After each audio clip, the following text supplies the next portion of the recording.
entertainment involves stories about self-made entrepreneurs who found a way to get rich using nothing but their imagination and a little bit of bullshit. Now, you've seen these stories in places like The Dropout, Inventing Anna, or the Joe Rogan podcast. Now, while these charlatans have managed to capture the world's attention, it's important to remember that white people are not the only ones capable of elaborate scams. There's a long history of African-American trailblazers who paved the way for these white rascals. So tonight, we celebrate some of the forgotten heroes of hoax, the founding fathers of flim-flam, the best BS-ers, in a segment we call The Wall of Great Black Scammers. This wall is full of America's greatest, blackest, scammiest scammers, like Mary Ellen Pleasant.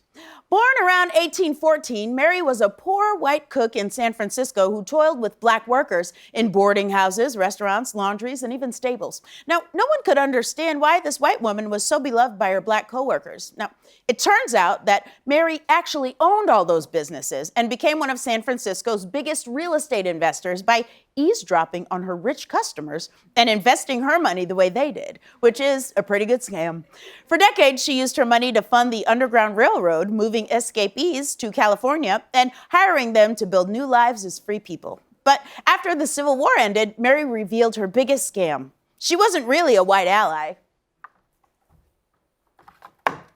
She was a black lady the whole time! Now, lots of people pull scams, but instead of asking you to send money to a Nigerian prince, she used her scam to make this country a better place. Mary Ellen Pleasant, we salute you. Hey, look at who this guy is. It's Henry Brown.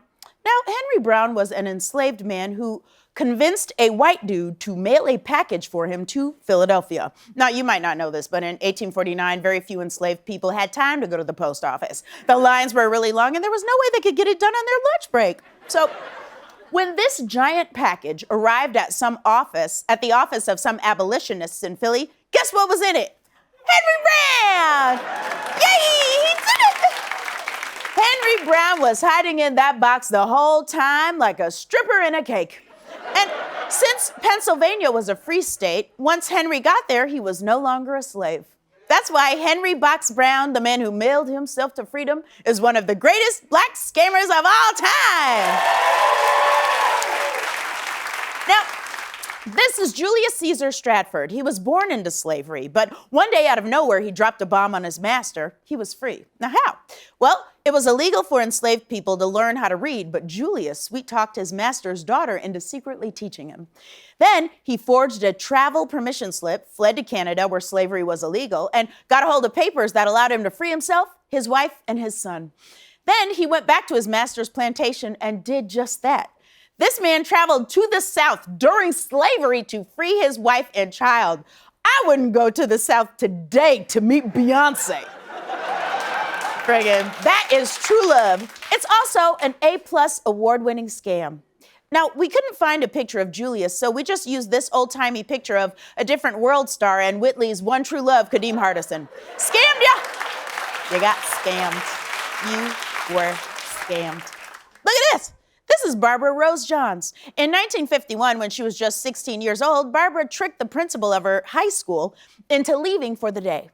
She then forged a memo from the principal calling students to an assembly where she told them that they should band together and protest the terrible conditions at their all-black school.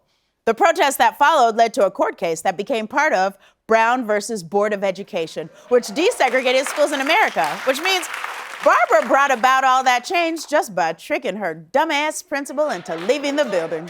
It's like a cooler version of Ferris Bueller's Day Off, but it should be called Ferris Bueller Fights the Power.